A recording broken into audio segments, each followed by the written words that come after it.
লন্ডনে যে সাক্ষাৎ হলো এরপরে এখান থেকে যে আলোচনা আসছে বিচার এবং সংস্কারের পরে নির্বাচন, ডেফিনেটলি আমরা এই কথার উপর একমত। আপনারা এটা সমর্থন করেন? আমরা এটা সমর্থন করি। বিচার এবং সংস্কার এটার যদি উন্নয়ন না হয় বা দৃশ্যমান জাতি যাতে যদি আশা করতে পারে যে না বিচার এবং সংস্কার যেই পর্যায়ে এখন আসছে এখন নির্বাচন হতে পারে, জি, যখন অধিকাংশ রাজনৈতিক দায়িত্বশীল রাজনৈতিক দলগুলো বলবে যে না এখন নির্বাচন হওয়ার পরিবেশ সৃষ্টি হয়েছে, যে পরিবেশ সৃষ্টি হয়েছে এরপরে নির্বাচন হোক, এ ব্যাপারে আমরা 100% একমত। আর রাজনৈতিক কূটনৈতিক কোনো কথা বললো কিনা এইটা বিভিন্ন ব্যাখ্যা করা যায়, তা আমি আমার মনে হয় কোনো নেগেটিভ ব্যাখ্যা না করাই ভালো। যে কথা আমরা যেহেতু একমত এটা পজিটিভলি আমরা নিব, বিচার এবং সংস্কার এরপরে নির্বাচন। আর প্লেইং ফিল্ডের ব্যাপারে বিভিন্ন কথা আসছে, ঐক্যমতের ব্যাপারে কিছু কথা আসছে। আমাদের ফারুক ভাই যে বললেন অধিকাংশ রাজনৈতিক দল একমত হলে সেইটা হবে, অধিকাংশ মেজরিটি মাস্ট ওই থিওরি অনুযায়ী।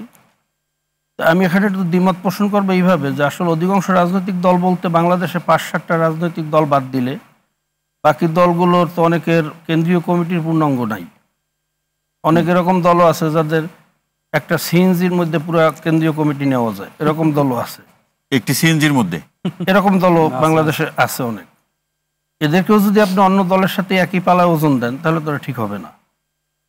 আমি বলবো অধিকাংশ না, দায়িত্বশীল যে সমস্ত রাজনৈতিক দলগুলো আছেন তাদের ঐক্যমত। দায়িত্বশীল বলতে কি আপনি এটা বোঝাতে চান কিনা যে রাজনৈতিক দল একটা বড় সংখ্যক জনগণের প্রতিনিধিত্ব করে সেই অর্থে? জি, সেটা এখন পরিমাপ করা নির্বাচন ছাড়া কিভাবে পরিমাপ করবে? এটা নির্বাচন ছাড়া পরিমাপ করার বিগত দিনে যারা নির্বাচনে কি পরিমাণ পার্সেন্টেজ ভোট পেয়েছে মানে সেইটা দেখে তাদের ওজন। বিগত সময় তো নির্বাচনে তো হয় নাই, 15 বছর আগে তো হয়েছে। আচ্ছা হ্যাঁ সেটা ঠিক আছে, সময় তো অনেক দল ছিল না। তারপরে মাঝখানে 2018 পর্যন্ত, সরি 2021-এও তো অনেক দল নির্বাচনে গিয়েছিল। 21 না 24-এ যেটা হচ্ছে 24-এর নির্বাচনে শুধু আওয়ামী লীগ গেছে, অন্য দল তো যায় নাই। তো 2021-এর নির্বাচনে তো অন্যান্য দল গেছে 18 নির্বাচনে। এরপরে 14 নির্বাচনেও অনেকে গেছিল। 14 তো আসলে একেবারে একতরফা নির্বাচন, এটা নির্বাচনের সংজ্ঞার মধ্যে পড়ে না। সেটা দিয়ে মূল্যায়ন করা যায় কিছুটা। মানে আপনি বলছেন যে অতীতের রেকর্ড দেখে মূল্যায়ন করা।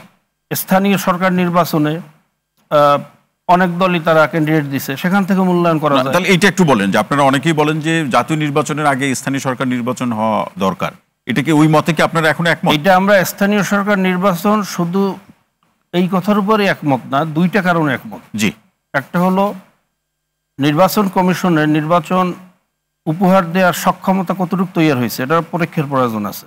জি, আমরা দেখবো তারা স্থানীয় সরকার যদি সুষ্ঠুভাবে করতে পারে জাতি আশ্বস্ত হবে যে না সংসদ নির্বাচনে তারা সুষ্ঠু করতে পারবে।